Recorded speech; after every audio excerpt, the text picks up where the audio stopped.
أعوذ بالله من الشيطان الرجيم بسم الله الرحمن الرحيم الحمد لله رب العالمين وصلاة وسلام على سيدنا محمد وعلى آله وصحبه أجمعين والسلام عليكم ورحمة الله وبركاته. Frères et sœurs, assalamu alaikum wa rahmatullahi wa barakatuh. J'espère que vous allez tous et toutes bien.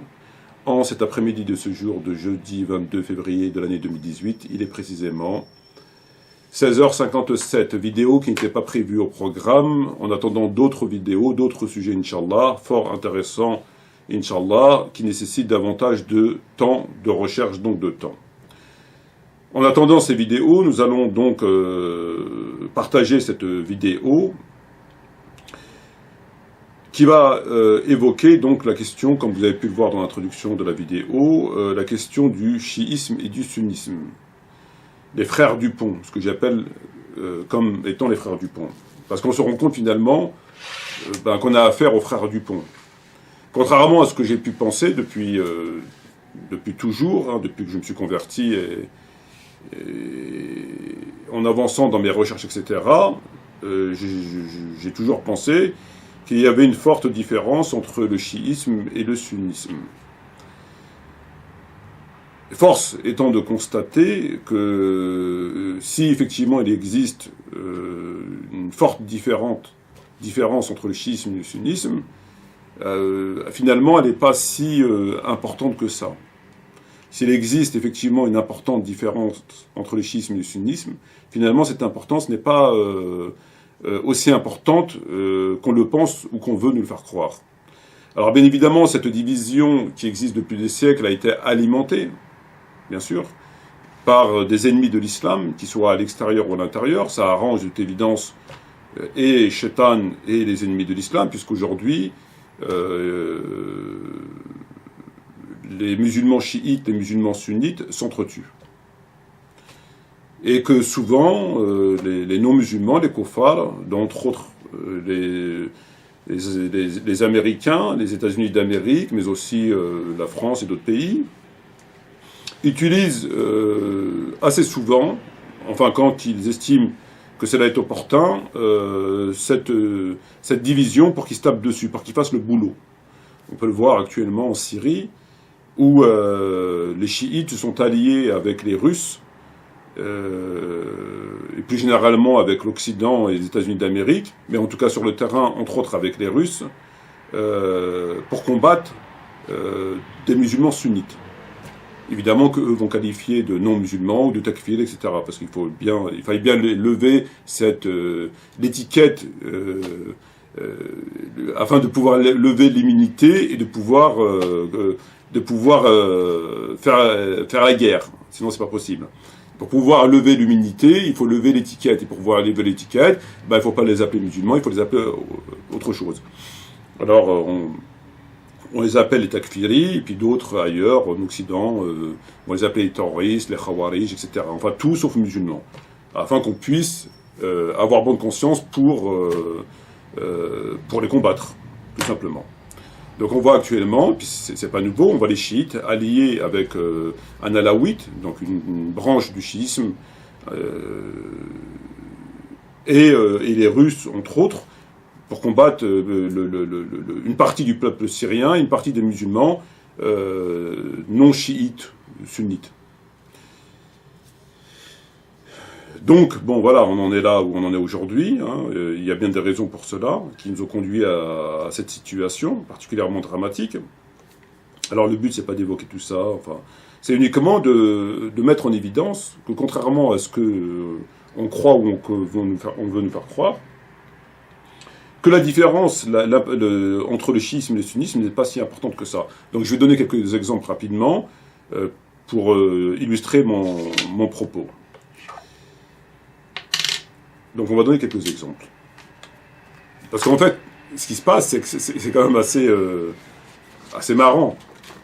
C'est que beaucoup de sunnites, dont j'ai fait partie à une époque, bon, avec beaucoup plus, Dieu merci, de retenue, moins d'agressivité, et moins investis dans cette... Parce qu'il y en a, ils sont investis corps et bien tous les jours.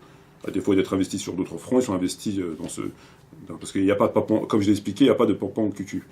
Donc quand il n'y a pas de papa en cucu, les gens ils se sentent une âme de Superman, de héros. Là où il n'y a pas pampan cucu, on trouve beaucoup de musulmans.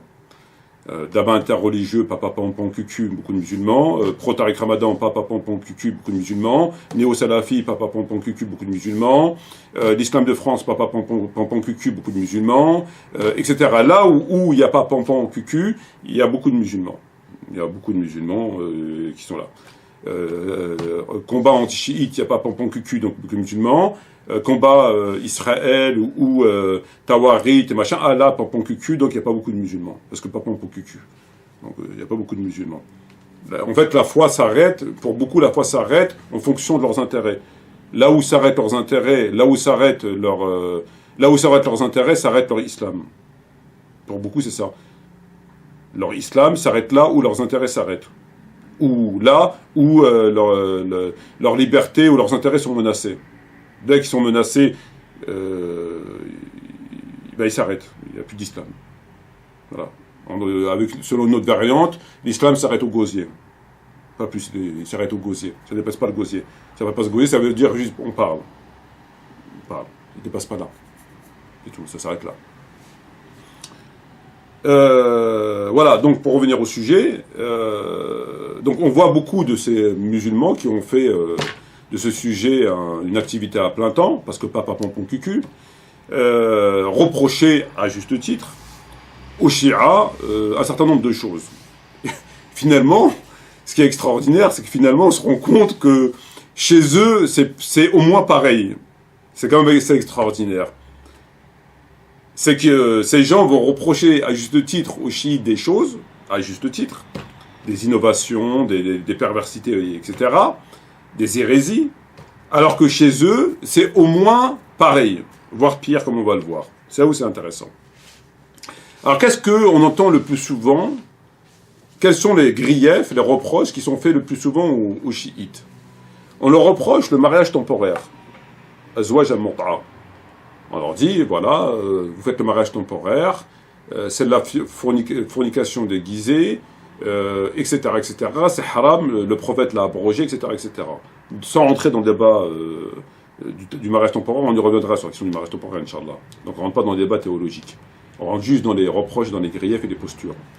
Donc, ces musulmans, pas pompon cucu, passent le plus clair de leur temps à faire ce genre de griefs aux chiites. Donc, vous faites le mariage temporaire. Si vous êtes des fornicateurs, est-ce que je peux épouser ta sœur, ta mère, ta grand-mère, etc., etc., et puis ça part en insulte, etc. Bon. Alors que chez nous, les sunnites, ça a été abrogé par le prophète, ça a été fait, mais abrogé. Bon, très bien. Mais si effectivement les chiites continuent à pratiquer le mariage temporaire, il me semble, et qu'on me corrige si je me trompe, que on l'a vu, on l'a revu, notamment dans le livre Sunna qu'on a vu très récemment, qu'il est autorisé, selon la quasi-intégralité des savants sunnites, de pratiquer le mariage, l'union avec l'intention de divorcer. De pratiquer une union avec une sœur dans l'intention de divorcer. On l'a vu dans le livre qui est là sur le bureau, et il nous dit la quasi-intégralité, sauf un ou deux savants qui n'étaient pas d'accord avec...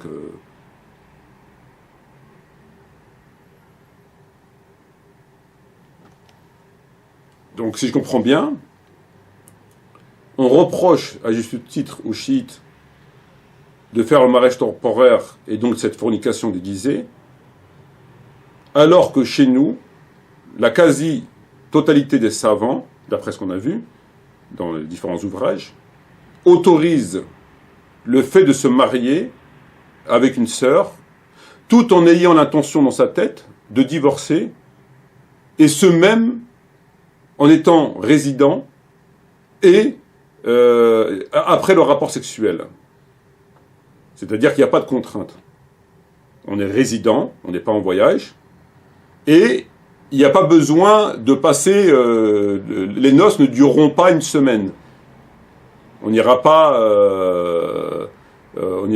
à Vienne. Parce qu'il est autorisé de rompre juste après le rapport sexuel.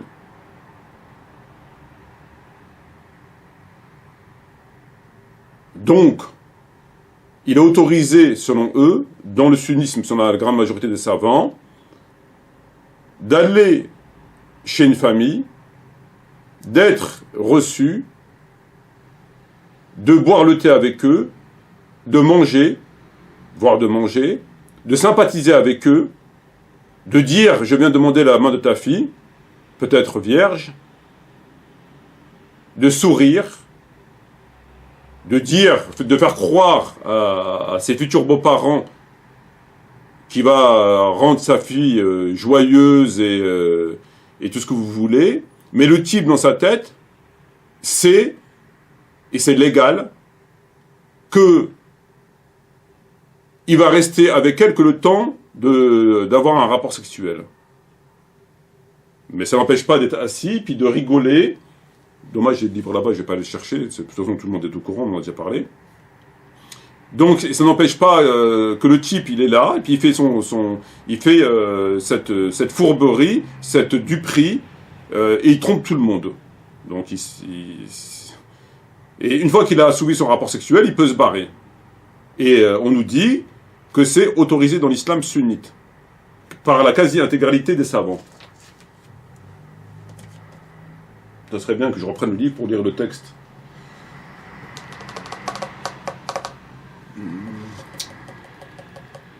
Bon, peu importe. J'aurais dû le faire avant, c'est trop tard. Est-ce qu'il est à côté de moi? Il est à côté de moi. Là-bas, je vois 2 volumes. Est-ce qu'il est derrière moi? Non, il n'est pas derrière moi. Il n'est pas là. Tiens, il est là-bas.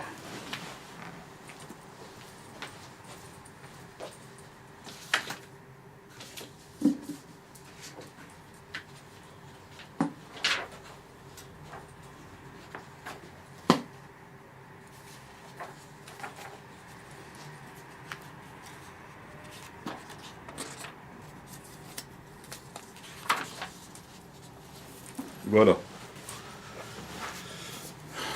Voilà. Fiqh as-Sunnah, page 48. Les légistes musulmans sont unanimes pour dire qu'un mariage, les légistes musulmans sont unanimes pour dire qu'un mariage contracté sans fixer de terme, donc on contracte un mariage sans fixer de terme, donc pas de plaisir, pas à terme, mais avec l'intention là-dedans de répudier à terme, ou de répudier après avoir satisfait un besoin dans le pays de résidence est valable. Seul Awza'i n'est pas de cet avis et considère que ce mariage est une forme de mariage temporaire. Alors qu'il est bien pire qu'un mariage temporaire, parce que là encore, on est dans la fornication déguisée, on est dans le mariage temporaire au sens strict, mais avec pour circonstance aggravante que dans le mariage temporaire, on trompe personne. C'est carte sur table. Alors que là, on trompe tout le monde. Le beau-père, la belle-mère, la future beau-père, on trompe tout le monde. Même la fille, voilà. Alors que le mariage temporaire, on trompe personne. C'est carte sur table. Donc c'est pire. C'est pas qu'une forme de mariage temporaire. C'est pire que le mariage temporaire. Et c'est autorisé, vraisemblablement, ça choque pas les sunnites. Et ce qui n'empêchera pas d'aller... C'est quand même assez incroyable. Ensuite, on nous parle de la pédophilie. On a vu une vidéo, et j'ai fait mes recherches pour être sûr de ça, justement. Ça m'a tellement choqué que j'ai fait des recherches dans les livres pour voir si c'était vrai, ce que j'avais vu en vidéo, où Khomeini autorisait l'attouchement d'un enfant de moins de 9 ans, et il disait qu'on pouvait le pénétrer qu'à partir de 9 ans. Donc moi, quand j'ai vu cette vidéo-là, je me suis dit peut-être que c'est tellement choquant que peut-être il y a eu quelque chose. Donc je suis parti vérifier, j'ai acheté le livre, en tout cas je l'ai téléchargé en PDF, j'ai vérifié, effectivement, il a bien dit cela. Donc il dit on peut toucher un enfant de moins de 9 ans, on peut le toucher, et on peut le pénétrer qu'à 9 ans. Khomeini le dit. C'est ce que font vraisemblablement, c'est accepté par les chiites. Bon. Alors nous, autant que musulmans, et autant que musulmans sunnites, on l'a dénoncé. Il y a plein de vidéos, Khomeini le pédophile, etc. Mais il se trouve que, d'après ce qu'on a vu dans Sahih Muslim, nous on a pire. C'est même avant 9 ans tu peux pénétrer. Donc c'est pire. Tu peux le pénétrer si elle supporte la pénétration. Avant 9 ans, et selon l'accord du papa. Et à 9 ans, elle a plus son mot à dire. Qu'elle le veuille ou pas, Tu fais ce que tu as à faire avec elle. Mais avant 9 ans, c'est selon la solidité du bébé, de l'enfant. Selon comment qu'elle est constituée, etc. On l'a vu dans Sharh al-Nawawi. Donc c'est quand même incroyable. Là, encore une fois, c'est pire. Donc mariage temporaire et ce qu'on a vu, là, ce que nous, on est encore pire qu'eux. Là, maintenant, par rapport à la pédophilie, une deuxième fois, on est encore pire qu'eux. Donc là, pour l'instant, c'est nous qui sommes pires qu'eux. Premier point, mariage temporaire, on est pire qu'eux, parce que eux, ils jouent mariage temporaire, c'est carte sur table. Nous, on cache nos intentions, on trompe tout le monde, c'est de la fourberie. Et le reste, c'est la même. Et la pédophilie, eux, c'est 9 ans. Tu peux pénétrer à 9 ans. Nous, c'est avant 9 ans, si tu peux. Donc c'est pire. Ils font la bid'a dans le adhan. Ils disent, quand ils font l'adhan, ils disent Ali wali Allah. Ali wali Allah. Et c'est une innovation. C'est quelque chose qui n'existait pas à l'époque du prophète, ni à l'époque de Omar, ni Abu Bakr, ni Ali, ni Uthman, ni après, radiallahu anhum. Ça n'existait pas. C'est une bid'a. Ils le reconnaissent d'ailleurs, que c'est une innovation. Ben, nous, on a, dans le Muwatta de l'imam Malik, un récit rapporté par l'imam Malik, rahimahullah, où un homme va réveiller Omar ibn Khattab, radiallahu anhu, parce qu'il dormait, il lui dit « As-salat khayru min an-nawm » « As-salat khayru min an-nawm » Et Omar a dit, tu rajouteras cette phrase durant l'appel de la prière. Et selon un certain nombre de savants, ils disent que l'appel de la prière à l'époque du prophète a été quelque peu modifié par Omar ibn Khattab. C'est reconnu. Donc eux, ils ont Ali wali Allah, nous on a Salat khayru min an-nawm. Eux, ils ont Ali infaillible, Marsoum. Ali, les 12 imams, Marsoumin. C'est vrai. Ben, nous, quelque part, c'est la même chose. On te dit, il faut suivre le prophète et la sunna du prophète, la sunna des 4 califes. Ils ont laissé une sunna maintenant. Khulafa Rashidoun, ils ont laissé une sunna. Et ils te disent, il faut la suivre. Et vous avez beaucoup de hadiths qui rejoignent l'infaillibilité. Vous en avez plein. J'ai pas pris le temps de les extraire, vous en avez plein. Vous trouvez des hadiths, par exemple, comme celui-là que j'ai sous les yeux. An-nas kulluhum yahsabun yawm al-qiyamah illa Abu Bakr. Tous les gens, le jour de la résurrection, seront jugés, sauf Abu Bakr. C'est dans nos livres. Et il y en a d'autres plein. Donc nous, on ne dit pas qu'ils sont infaillibles. Mais tacitement, ils le sont. Il suffit de critiquer, ben voilà, il suffit de dire c'est pas normal, ben voilà, il suffit et puis il y a des textes. La sunna des 4 califes. Je vous laisse ma sunna, la sunna des 4 califes. Ils se trompent jamais, ils n'ont jamais fait d'erreur, tout ce qu'ils font c'est bien. Il y a des soi-disant hadiths où ils vous disent que le chemin droit c'est à Abu Bakr et Omar, lorsque Allah dit dans Fatiha, Ihdina sirat al-mustaqim, c'est Abu Bakr et Omar, etc., etc., etc. Ça se rejoint. Sauf qu'eux le disent encore une fois ouvertement. Mahsoum min. Ils sont infaillibles. Nous on ne le dit pas, mais c'est pareil. Sur le fond, ça revient à la même chose. C'est exactement la même chose sur le fond. Et il y a des textes qui le disent. Ils disent pas Mahsoumin, mais ça revient à la même chose. Ils insultent les compagnons. C'est vrai que les chiites insultent les compagnons. Et c'est très grave. Le fait d'insulter, c'est déjà pas bien. Le fait d'insulter des morts, c'est encore moins bien. Et le fait d'insulter des compagnons morts, c'est encore pire. Donc effectivement, ça n'a rien à voir avec l'islam. Insulter un compagnon, insulter un musulman, insulter un mort, ça n'a rien à voir avec l'islam. Effectivement, quoi qu'il ait fait. Les kofars, eux, quand ils ont quelqu'un qui commet une connerie ou qui a fait une chose pas bien, ils lui mettent une peine, ils l'envoient en prison, et il est jugé, puis il a purgé sa peine, et il redevient blanc. Ben, nous, non. Enfin, chez eux, c'est 14 siècles d'insultes. Et à un moment donné, exécuter la peine et passer à autre chose. C'est une peine ad vitam aeternam, c'est tout le temps. Tout le temps la peine. Tout le temps. Et depuis 14 siècles, ils insultent. Ils s'arrêtent pas. Bon, il a fait un truc, il a dit quelque chose, bon ben, si tu tiens vraiment à insulter une bonne fois pour toutes, et puis on passe à autre chose. Non, c'est tout le temps. C'est permanent. Bon. Et c'est vrai que ça n'a rien à voir avec l'islam. Et c'est condamné par l'islam. Mais de l'autre côté, nous, on a quoi? On a Muawiyah qui a insulté Ali. Muawiyah qui a empoisonné Hassan ou Abdurrahman ibn Khalid ibn Walid, ou une troisième personne que j'allais faire la vidéo mais je ne l'ai pas faite, et la bataille de Siffin, des milliers de morts, etc., etc., etc., et puis d'autres textes que je ne vais pas évoquer, nous on a une position qui est quand même assez grave. Enfin, nous, j'en fais pas partie, évidemment. Je ne peux pas partager une position aussi... ils considèrent que c'est pas grave, que c'est des malentendus, que c'est pas si méchant que ça, que c'est peut-être pas vrai, que c'est ceci, que c'est cela. Donc on a deux positions. On a d'un côté les chiites qui vont insulter des compagnons, etc., parce qu'ils considèrent fait des choses qu'ils n'auraient pas dû faire, notamment Siffin, des insultes sur Ali, etc., etc., etc. Donc ils les insultent.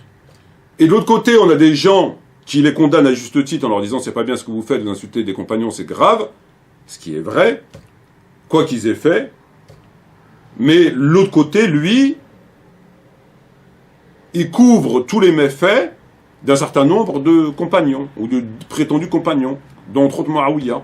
Lorsque Muawiyah, on leur rapporte qu'il a insulté, bon, ouais, d'accord, mais bon, ok, mais bon, est-ce que c'est que... voilà. Alors que c'est établi. Et le Siffin, c'est établi. Le poison, c'est établi. Si c'est pas Hassan, c'est Abdurrahman ibn Khalid, c'est là dans les livres sunnites. Donc il y a plein d'éléments comme ça qui sont dans nos livres à nous et qui sont très graves et qu'on doit se désavouer. Évidemment qu'on doit se désavouer. Comment tu peux dire Radi Allah anhu et dire c'est un compagnon du prophète, genre au sens noble, alors que dans le même temps, ben voilà. Le poison, et ceci, et cela, et ceci, et cela, et cela. Et non, apparemment, ça ne les dérange pas. Eux, ils peuvent le faire. C'est normal. C'est normal. Donc, on a deux positions qui sont inacceptables. La position qui consiste à insulter, elle est inacceptable. La position qui consiste à dire rien à voir et à circuler, il n'y a rien à voir, elle est inacceptable.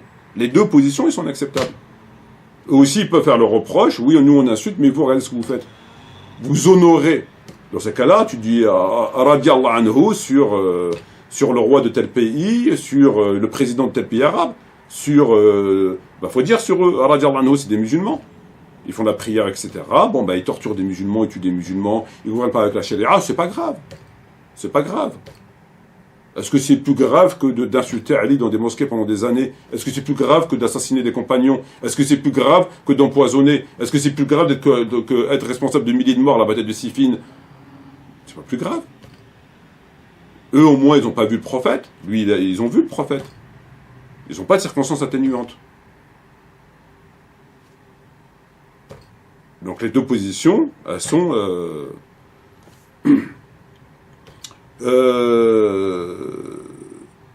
Et puis surtout, le Coran. Les chiites croient en un Coran falsifié, même s'ils s'en défendent. Mais ils croient que le Coran il a été falsifié. Qu'aujourd'hui, le Coran qu'on a, il a été falsifié. Et ça fait sortir de l'islam. Ça fait sortir de l'islam. Mais ils le croient. C'est vrai. Nous aussi, pour nous, le Coran il est falsifié. Chez les sunnites, le Coran il est falsifié. On va donner des exemples. Vous prenez Tafsir Tabari. Vous prenez Tafsir ou n'importe quel tafsir. Vous prenez la sourate An-Nisa, sourate 4, verset 24, qui parle du mariage temporaire. Sourate 4, verset 24. Le segment qui dit « Puis, de même que vous jouissez d'elle, donnez-leur le mahar comme une chose due.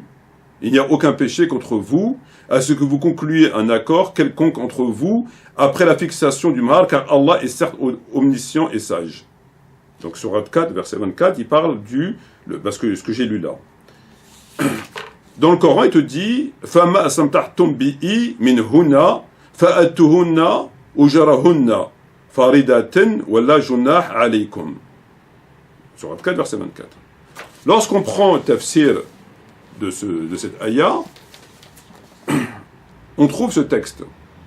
Hadathana Abi Muthanna qala ثنا محمد بن جعفر قال ثنا شعبة عن أبي سلمة عن أبي نضرة قال قرأت هذه الآية على ابن عباس فما أستطعتم به من هنا قال ابن عباس رضي الله عنه إلى أجل مسمى إلى أجل مسمى قال قلت ما أقرأها كذلك قال والله لأنزلها الله كذلك 3 مرات. Je recommence. قال قرأت هذه الآية على ابن عباس رضي الله عنه فلما استتمتم به من هنا قال ابن عباس إلى أجل مسمى قال قلت ما أقرأها كذلك قال والله لأنزلها الله كذلك 3 مرات. Je vais vous résumer. Il y a quelqu'un qui va lire ce verset que je viens de vous lire. Donc il dit et jouissez de il n'y a aucun de péché contre vous, est-ce que vous concluez un accord, etc. Et Ibn Abbas, il rajoute dans ce verset, il dit Ibn Abbas, illa ajalan musamman. Et l'autre, il lui dit, mais en gros, d'où ça sort? Il a ajalan musamman parce qu'il n'y a pas ajalan musamman dans le verset. فما أستطعتم به منهن فاتوهن أجرهن فريدة ولا جناح عليكم. Il n'y a pas d'Ajalin Musamman. Ajalin Musamman, ça veut dire un temps déterminé. Un temps déterminé. Pour un temps déterminé. Et Ibn Abbas, il rajoute ça. Il a Ajalin Musamman. Et l'autre, il lui dit, mais en gros, d'où ça sort? Et Ibn Abbas, il lui dit, Wallah. Il jure par Wallah. La anzalaha Allah kazalika. Allah l'a descendu comme ça. Thalatha marra, 3 fois il l'a dit. Donc Ibn Abbas, il explique que ce verset a été falsifié, d'après Tabari. Il te dit que ce verset, à la base, il a été révélé comme on l'a, mais avec la partie, le segment qui n'est plus dans le Coran, et qui a un rapport avec le mariage temporaire. Ça veut dire, donc si on devrait nous l'ajouter, puis de même que vous jouissez d'elle, donnez-leur le mar comme une chose due, pour une durée déterminée. Donc là, il ferait référence au mariage temporaire. Alors que là, comme on l'a, non. C'est donner la dot, mais c'est tout. C'est une union.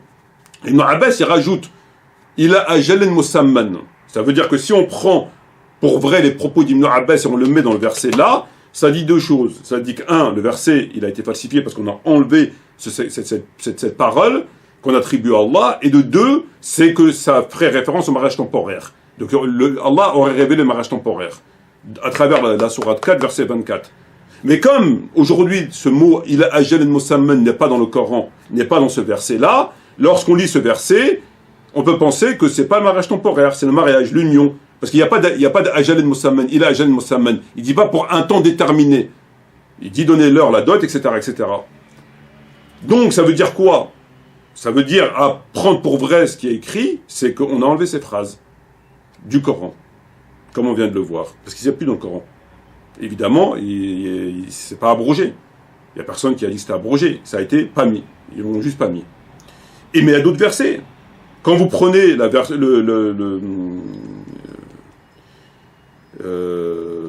verset sur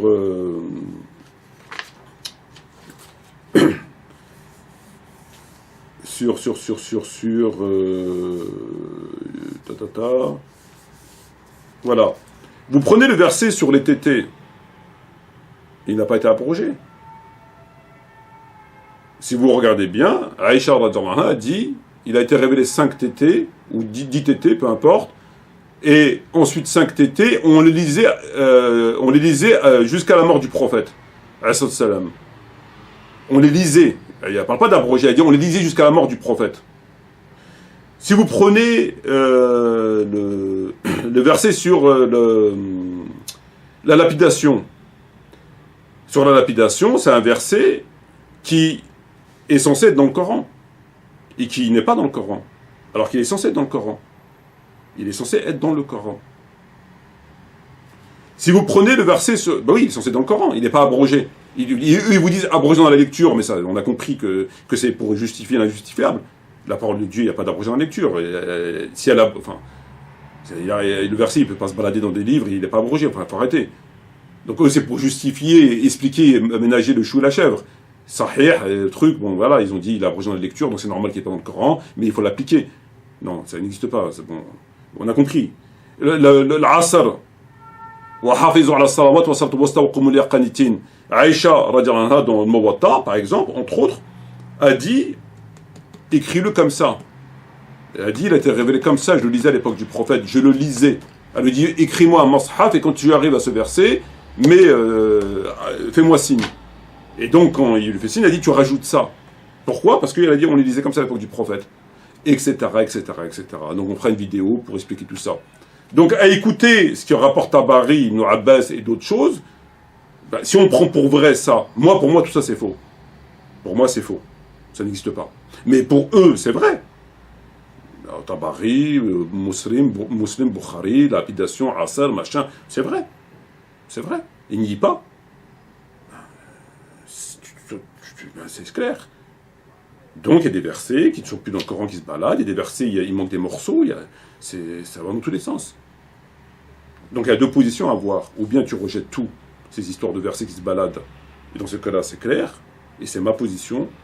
Ou alors tu adhères à ce qu'eux ils disent, que oui, le verset de la lapidation il a existé, oui la asr, oui ceci, oui cela, oui ceci, oui cela, et dans ces cas-là tu constates, il a Ajan Mustamen, pourquoi ils ne l'ont pas mis? Ça n'a pas été abrogé. Pourquoi ils ne l'ont pas mis? Et Ibn Abbas, il dit, c'est comme ça qu'elle a été révélée. Il dit, Wallah, c'est comme ça qu'elle a été révélée. Et pourtant, il n'y a pas ici. Reprenez la sourate 4, Nisa, verset 24, cherchez le mot, il a Ajan Mustamen, il n'y a pas. Il n'y a pas. Pourquoi? Parce que...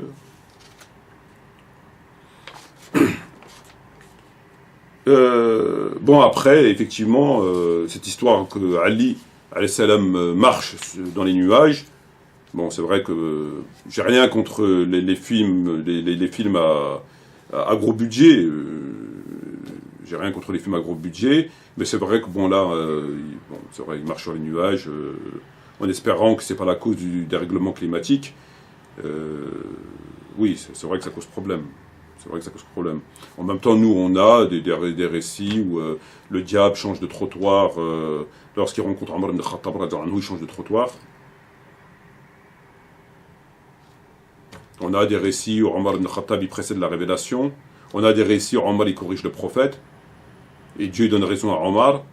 On a des récits où où c'est le hijab, c'est Omar qui voulait que Dieu révèle le hijab. Enfin, il y a quand même des choses, on a le jour du jeudi, enfin il y a des choses quand même qui ne sont pas acceptables. Que Omar corrige le prophète, enfin il y a des choses qui ne sont pas acceptables. Que Omar voulait qu'on se dirige vers la Kaaba et qu'il a insisté, puis Dieu a révélé le verset, dirigez-vous, orientez-vous vers la Kaaba, c'est pas vrai. Tout ça c'est pas vrai. Donc le Omar qui corrige le prophète, Omar qui précède la révélation, Omar qui veut qu'on révèle le verset révélé, il est révélé, le jour du jeudi, et j'en passe. Ça cause problème. Alors, effectivement, c'est pas les nuages. Effectivement, mais bon, les nuages, ils ont pour mérite de nous faire... de nous distraire. Moi, quand je lis des récits chez les chiites, livre excellent, auteur... très bon auteur, qui maîtrise parfaitement le chiisme, on va lire quelques passages dans leur livre. Fort intéressant. Ali, à la mosquée de Koufa, commandeur des initiés, prononça le prône. « Homme, interrogez-moi avant que vous me perdiez, car je suis le trésorier de la science, je suis la montagne de la magnanimité. Je tiens les clés de l'invisible, je suis le secret de l'invisible, je suis le secret des secrets, je suis l'arbre des lumières, je suis le guide des cieux, je suis le confident des laudateurs, je suis l'ami intime de Gabriel, je suis l'élu pur de Michael, je suis le conducteur du tonnerre. Je suis le témoin du pacte, je suis la face de Dieu, je suis l'œil de Dieu, je suis la main de Dieu, je suis la langue de Dieu, je suis la lumière de Dieu, je suis le trésor de Dieu, dans les cieux et sur terre, je suis la puissance, je suis la manifestation, je suis le rétributeur au jour de la résurrection, je suis le juge du jardin du feu, je suis le jardin et le feu, je suis le biscornu, qui est mentionné dans le Coran, je suis Adam, primordial, je suis le Noé primordial, je suis le compagnon de Noé, et son sauveur, je suis le compagnon de Job, l'éprouvé, et son guérisseur, je suis le compagnon d'Abraham et son secret, je suis le commandeur des initiés, etc., etc.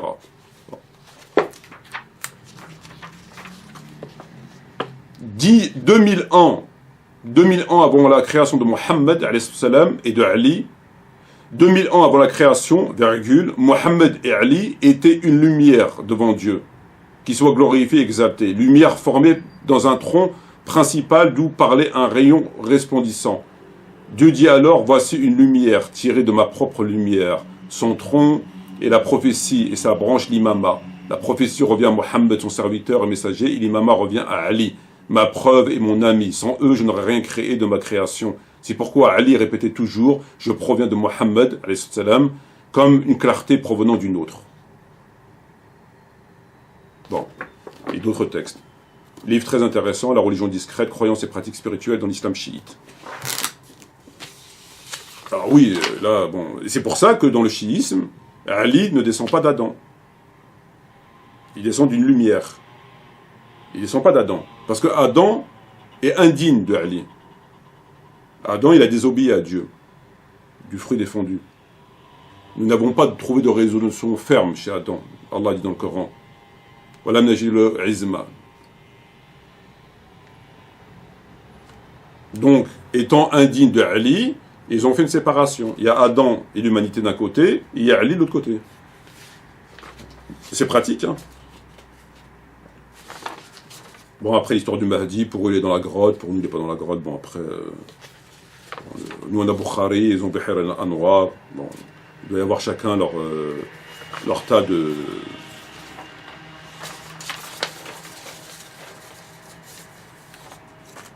Donc voilà, donc finalement on se rend compte que bon, en fait c'est quelque part, c'est les frères Dupont, c'est les frères Dupont, tu vois. Ils vont critiquer les trucs alors qu'eux c'est pareil voire pire. C'est pareil voire pire. C'est quand même incroyable. Bon, c'est la même famille. Bon, on n'a pas les nuages, mais on a autre chose. Puis il est plus turbulent. Cet enfant chiite est plus turbulent. Voilà, il insulte, il est nuage. Bon, il est plus turbulent. C'est tout. Dans une famille, tu as des enfants, ils sont très sages, raisonnables, et puis tu en as d'autres qui sont turbulents. Ils font des conneries. Ben là, on se rend compte dans les exemples que j'ai donnés. Parfois, c'est eux pires, parfois, c'est nous pires. Enfin, nous. Sur des points, on est pire qu'eux.